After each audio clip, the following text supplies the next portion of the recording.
श्री महाप्रज्ञ गुरवे नमः। जिसके सांसों में रहता है शाश्वत शांति का स्पंदन, उस महाप्रज्ञ को वंदन, उस महाप्रज्ञ को वंदन। सत्य अहिंसा अनेकांत को अर्पित जिसका तन मन, उस महाप्रज्ञ को वंदन, उस महाप्रज्ञ को वंदन। जिसके सांसों में रहता है शाश्वत शांति का स्पंदन, उस महाप्रज्ञ को वंदन, उस महाप्रज्ञ को वंदन।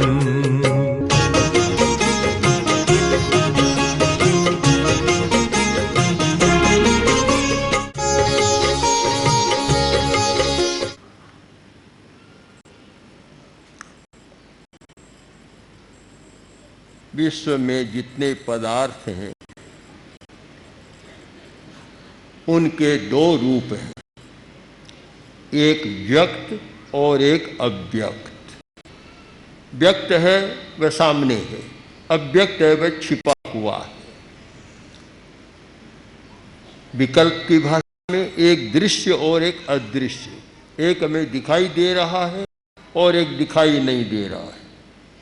और विकल्प की भाषा में कहें तो स्थूल और सूक्ष्म। जो स्थूल है वह हमारे सामने है और जो सूक्ष्म है वह हमारे सामने नहीं है।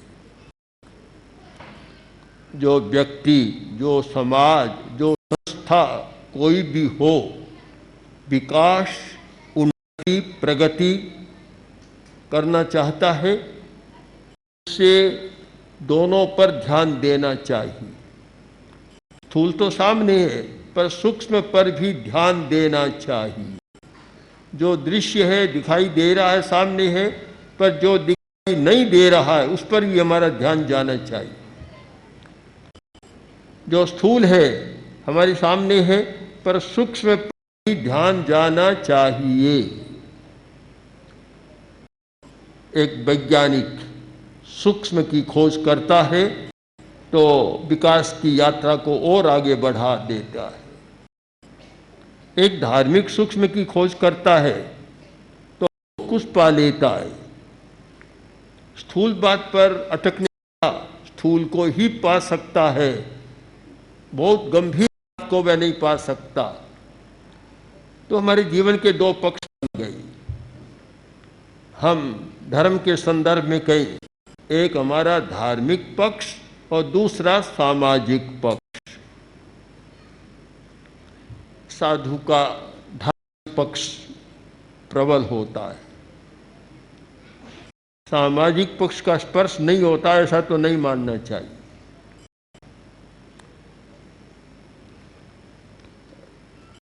एक अपेक्षा है, साधु अपरिग्रही है, या धारणा है भी है। किंतु आप देखें, एक साधु भिक्षा के लिए गृहस्थ के घर गया और वह रोटी ले रहा है, कुछ भी ले रहा है, जब तक गृहस्थ के हाथ में है तब तक तो वह परिग्रह। साधु के पात्र में आया, रोटी बन गई, अपरिग्रह। क्या कोई जादू है क्या, चमत्कार है क्या, ये कैसे हुआ? अपरिग्रह। कपड़े पहन रखे हैं और सामने बैठे लोगों ने भी चादर ओढ़ रखी है, तो एक साधु की चादर तो अपरिग्रह हो गई और एक सामने बैठे गृहस्थ की चादर परिग्रह में हो गई। कैसे हुआ ये? कपड़ा तो नहीं जानता मैं परिग्रह हूँ या परिग्रह हूँ, कपड़े को तो पता नहीं, जड़ है वह तो जानता ही नहीं है, तो फिर कैसे हुआ कि जो व्यक्ति एक संकल्प के साथ जीता है, जिसने संकल्प किया कि मैं संग्रह नहीं करूंगा और पदार्थ के प्रति मूर्छा नहीं रखूंगा, ममत्व नहीं रखूंगा, तो वह वस्तु भी उसके लिए परिग्रह हो गई। और जिसके मन में मूर्छा का भाव है, ममत्व का भाव है, तो वह वस्तु परिग्रह। और अगर साधु भी एक वस्तु ले और उसमें मूर्छा का भाव जुड़ गया तो उसके भी परिग्रह हो गया।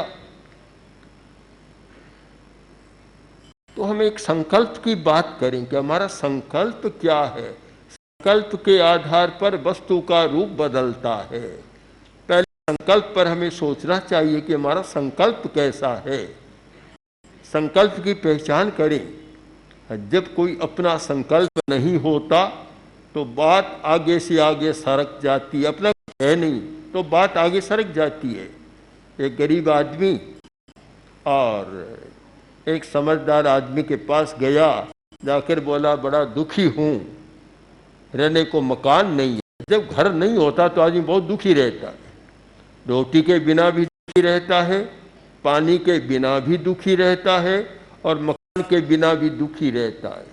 रोटी, पानी, मकान ये प्राथमिक आवश्यकताएं हो जाती है। बड़ा दुखी हूँ। तो उसने कहा कि देखो, दुख के समय में जो अपना होता वही काम आता है, तो तुम क्यों नहीं अपने ससुर के घर रह जाओ।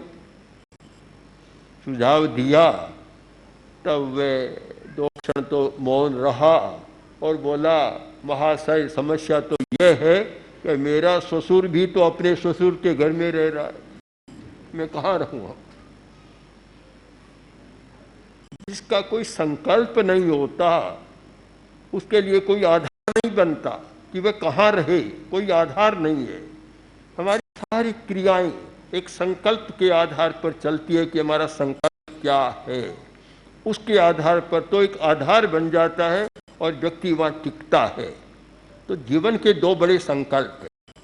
विकास चाहे कहें, विकास के 2 संकल्प हैं, एक अंतर यात्रा और एक बहिर यात्रा। एक भीतर की यात्रा जिसे हम धर्म कहते हैं, और एक बहिर यात्रा जिसको हम जीवन चलाने की क्रिया जीवन यात्रा कहते हैं। जीवन की यात्रा, विकास की दोनों दिशाएं, भीतर में भी विकास हो और बाहर में भी विकास हो। जहाँ समाज है, संगठन है, वहाँ दोनों की अपेक्षा रहती है। एक व्यक्ति केवल साधना करने वाला अकेला है, वहाँ अंतर यात्रा काफी है। भीतर का विकास, बाहर के विकास की कोई अपेक्षा नहीं रहती। केवल भीतर का विकास उसके लिए पर्याप्त है और वह भीतर के संकल्प से अपना काम चला लेता है, कोई अपेक्षा नहीं रहती। किंतु जहाँ एक सामुदायिक जीवन है, अनेक लोगों का संगठन है, चाहे वह धर्म के आधार पर, चाहे राजनीति के आधार पर, और चाहे सामाजिक प्रवृत्तियों के आधार पर, वहाँ बाहर की अपेक्षा अवश्य रहती है। बाहर की अपेक्षा जब उसकी भी पूर्ति नहीं होती तो फिर एक समस्या पैदा होती है। विकास दोनों क्षेत्रों में, जीवन के 2 पक्ष और दोनों पक्षों का विकास, आंतरिक विकास, आध्यात्मिक विकास जिससे व्यक्ति आगे बढ़ता है, और बाहरी विकास जिससे व्यक्ति शांति से जी सकता है, बाहरी समस्याओं से मुक्त रह सकता है, वह बाहर का विकास। दोनों विकास अपेक्षित होते हैं। जहाँ धर्म का पक्ष है वहाँ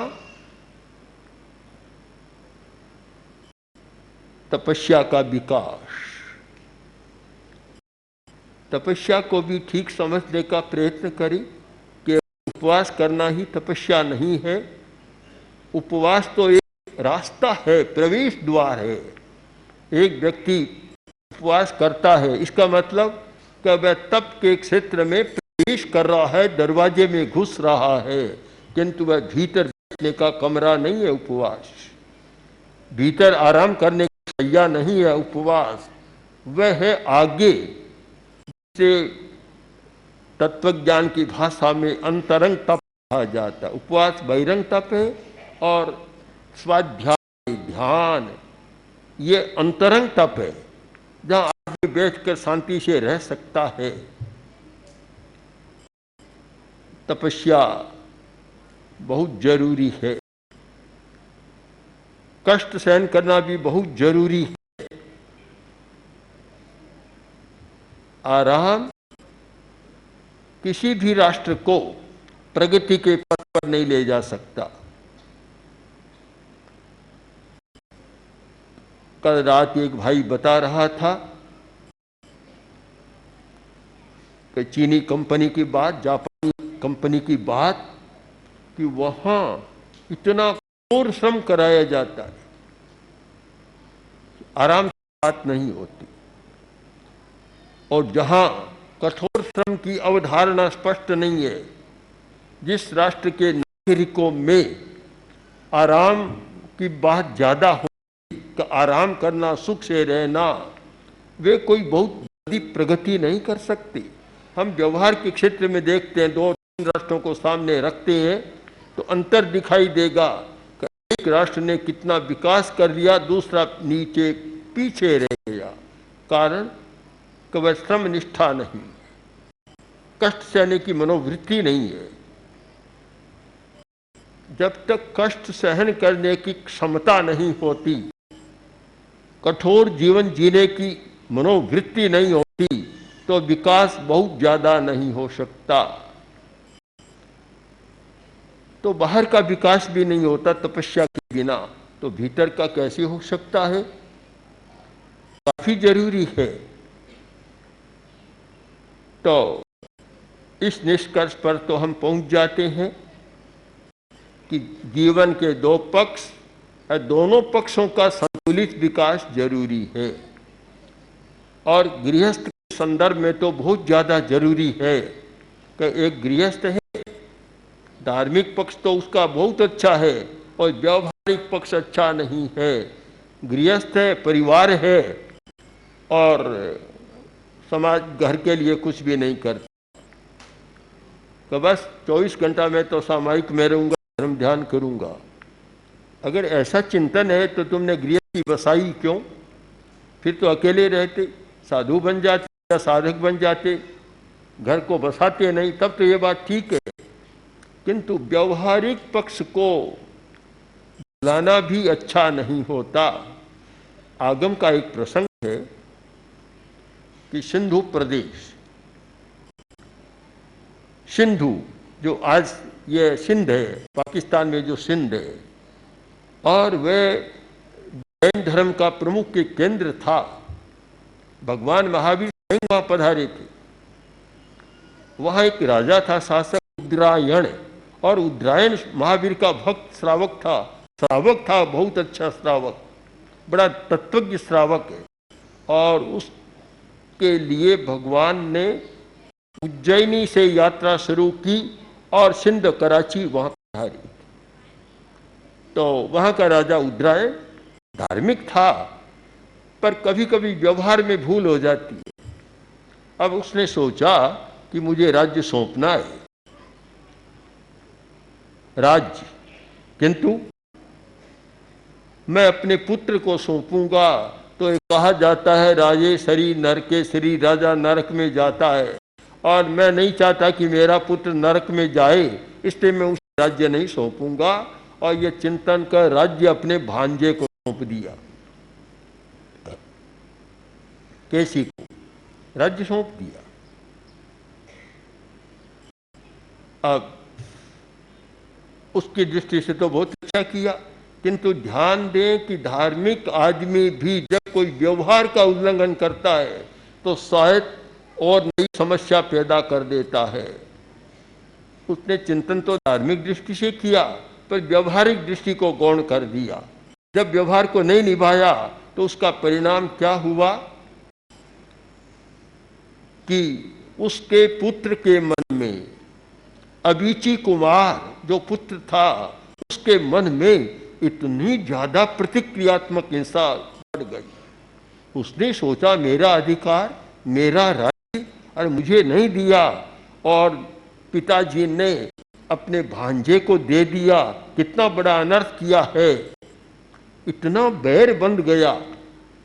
अबीची कुमार भी श्रावक था, प्रतिक्रमण करता था, पर जब प्रतिक्रमण करता खमत खावना का प्रसंग आता तो वह कहता कि 84 लाख जीव योनि के सब जीवों से खमत खावना केवल उद्रायण को छोड़कर। कितनी विचित्र घटना है, कितना एक बहर का अनुबंध हो गया। उसके वर्तमान जीवन में भी अच्छा नहीं रहा और भावी जीवन के लिए भी अच्छा नहीं बना। आप इस कथा वस्तु से समझ सकते हैं कि जहां व्यवहार का अतिक्रमण होता है वह भी नहीं होता। एक गृहस्थ के लिए व्यवहारिक पक्ष और धार्मिक पक्ष दोनों होते हैं। व्यवहारिक पक्ष बहुत महत्वपूर्ण होता है और वह सहयोगी बनता है, सहयोगी। इसीलिए सम्यक दर्शन के आचारों में एक है वात्सल्य, साधार्मिक वात्सल्य। वात्सल्य वात्सल्य यानी अपने जो साधर्मिक हैं या और आगे विस्तार दें तो जो मनुष्य हैं उनके प्रति मन में एक वात्सल्यता का भाव बहुत जरूरी होता है। व्यक्ति स्वार्थी बन जाता है, केवल अपनी बात सोचता है और जिस समाज का अंग है, जिस संस्था का अंग है, जिस संगठन का अंग है और उसके बारे में सारी पाप पुण्य की धर्म अधर्म की बात ला देता है तो वह बात गलत हो जाती है। दोनों पर ध्यान देना, जीवन का धार्मिक पक्ष अच्छा बने तो जीवन का व्यवहारिक पक्ष भी कमजोर न हो। नहीं तो फिर बहाने शुरू हो जाते। व्यवहार का पक्ष अच्छा नहीं होता तो फिर बहाना कि मैं धार्मिक हूं, मैं ये काम नहीं करता। जब बहाना होता तब क्या होता है? एक आदमी ने कह दिया, किसी समय राजी हो गया और बोला कि मैं तुम्हें अपनी पगड़ी दूंगा। पुराने जमाने में पगड़ी का बहुत मूल्य होता था, पगड़ियाँ बहुत कीमती होती थी। कि मैं तुम्हें पगड़ी दूंगा। कह तो दिया, दूसरे दिन आया, नहीं दी। एक सप्ताह बाद आया तो नहीं दी। तब उसने कहा, आपने कहा था पगड़ी दूंगा, कब देंगे? कि तुम बोले आदमी हो, अभी क्या दूंगा? अभी तुम समझे नहीं। मैं बांध पूत बांध पोते पर पोते बांध वाही पाग फिर तुमको दिलाए। अभी कैसे दूंगा? मैं बांधूंगा पहले, मेरा बेटा बांधेगा, पोता बांधेगा और पड़पोता बांधेगा, फिर वह पाग में तुमको दे दूंगा। पता नहीं रहेगा। जहां यथार्थवादी दृष्टिकोण नहीं होता और केवल प्रवंचना का दृष्टिकोण होता है, वहां कोई काम सफल नहीं होता। तो इसलिए हमें दोनों बातों पर ध्यान देना चाहिए। आचार्य तुलसी ने आचार्य पद का विसर्जन कर दिया और सारा दायित्व तो मुझे सौंप दिया। दिल्ली पधारे सन 94 की बात, और जब आचार्य वर्ग का पट्टोत्सव का दिन आया, नवमी का दिन, हमारी परंपरा है कि आचार्य का पट्टोत्सव दिन मनाया जाता है। जिस दिन आचार्य ने पदारोहण किया उस दिन को बहुत उत्साह के साथ मनाया जाता है। तो जब पट्टोत्सव का दिन आने वाला तब आचार्यवर ने कहा, मैं आचार्य पद का विसर्जन कर चुका, अब मेरा पट्टोत्सव नहीं मनाया जाएगा। मुझे बड़ा अटपटा लगा कि ये कैसे हो सकता है। मैंने बहुत प्रार्थना की पर आचार्यवर ने बिल्कुल स्वीकार नहीं किया कि नहीं, ये नहीं हो सकता, अब तुम्हारा ही मनाया जाएगा। तब फिर एक चिंतन किया कि क्या किया जाए।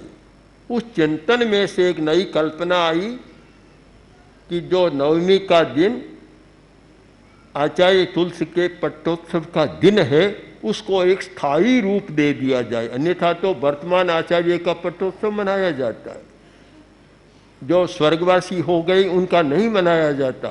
किंतु हमने एक काम कर दिया कि नवमी के दिन विकास महोत्सव की स्थापना मैंने कर दी। जैसे मर्यादा महोत्सव होता है, आचार्य का पट्टोत्सव महोत्सव होता है, तो वैसे मर्यादा महोत्सव की तरह विकास महोत्सव की स्थापना हो गई कि वह नवमी के दिन आचार्य तुलसी का पट्टोत्सव का दिन था, उस दिन ये विकास महोत्सव मनाया जाएगा। ये स्थायी हो गया। जैसे मर्यादा महोत्सव स्थायी है और मैं मानता हूँ बहुत अच्छा हुआ। किसी भी संगठन के लिए दो बातों की जरूरत होती है, एक अनुशासन मर्यादा और दूसरा विकास। मर्यादा बहुत है, अनुशासन अच्छा है, पर कोई विकास नहीं हो रहा है तो वह पिछड़ जाएगा। और विकास की बात करता है, अनुशासन नहीं है तो वह बिल्कुल समाप्त हो जाएगा। दोनों आवश्यक है समानांतर रेखा की भांति कि अनुशासन भी हो और विकास भी हो। बहुत अच्छा काम हो गया तो ये विकास और विकास, तेरा पंथ विकास परिषद जो हमारा विकास महोत्सव है, उसके सारे पक्षों को क्रियान्वित करने के लिए फिर एक तेरा पंथ विकास परिषद की स्थापना हो गई। मैं देखता हूँ वर्तमान युग में आचार्य तुलसी ने विकास के बहुत आयाम खोले। मैं अगर देखूं, 10 वर्ष को छोड़ देता हूं जो गृहस्थ जीवन के थे, तो 75 वर्ष का मेरे सामने है। उस स्थिति को मैं देखता हूं तो कितना विकास किया है, बहुत विकास हुआ। आध्यात्मिक दृष्टि से बहुत विकास हुआ। हमारे पुराने लोग, पुराने साधु साध्वियाँ भी ध्यान के बारे में बहुत कम प्रयोग करते थे। जयाचार्य ने ध्यान का विकास किया था, किंतु बाद में वह चल नहीं सका, बीच में रह गया। आचार्य तुलसी के समय में फिर से हुआ, तो आज न केवल साधु साध्वियों में, आज पूरे हिंदुस्तान में और बाहर भी देश और विदेश में एक प्रेक्षा ध्यान का कार्यक्रम चल रहा है। सारा एक विकास है कि कैसे विकास हुआ है और कैसे हमारे प्रयत्नों के द्वारा उसकी आगे गति हुई है। शिक्षा के क्षेत्र में कितना विकास हुआ है। हमारे साधु साध्वियाँ, समणियाँ कैसे तैयार हुई है। आज विदेश में जो बात है, अभी न्यू जर्सी से, शिकागो से, अमेरिका के कई प्रदेशों से लोग आए थे। तेरापंथी कम और दूसरे स्थानकवासी, मूर्ति पूजक, दिगंबर, वे लोग ज़्यादा। पर वे लोग मानते हैं कि समणियों के आने से हमारी चिंता मिट गई। हमें चिंता थी कि हम तो हिंदुस्तान से धर्म के संस्कार लेकर आए हैं, कि हमारी भावी पीढ़ी का क्या होगा, उनका खान पान कैसे शुद्ध रहेगा, उनका आचार विचार कैसे अच्छा रहेगा और उनमें धर्म के संस्कार कैसे रहेंगे। बड़ी चिंता थी। फिर अब समणियों की यात्रा होने के कारण हम निश्चिंत हो गए। अब हमें कोई चिंता नहीं और हमारे बच्चे बड़ी दिलचस्पी ले रहे हैं। और आपको यह भी पता होना चाहिए कि विदेश में जो बच्चे हैं वे इतनी रुचि ले रहे हैं कि शायद हिंदुस्तान में रहने वाले उतने नहीं ले रहे। विकास की दृष्टि से विचार करें और फिर उस मूल विषय पर आप आए कि हमारे जीवन के दो पक्ष, उसको एक भाषा में गए तो एक निश्चय पक्ष और एक व्यवहार नय का पक्ष। दूसरी भाषा में, समान की भाषा में कहें तो एक धर्म का पक्ष और एक सामाजिक पक्ष। इन दोनों में संतुलन बनाकर चलने वाला संगठन तेजस्वी बनता है। और एक पक्षी होता है तो एक पैर तो आगे बढ़ता है, दूसरा लंगड़ाता है, तो फिर वह अच्छा नहीं होता। इसलिए हमें समग्र दृष्टि से जीवन और धर्म जो अलग अलग हो नहीं सकते, उन्हें समग्र दृष्टि से समझने का प्रयत्न करना चाहिए। ओम ओम श्री महाप्रज्ञ गुरवे नमः। ओम श्री महाप्रज्ञ गुरवे नमः। ओम श्री महाप्रज्ञ गुरवे नमः। ओम श्री महाप्रज्ञ गुरवे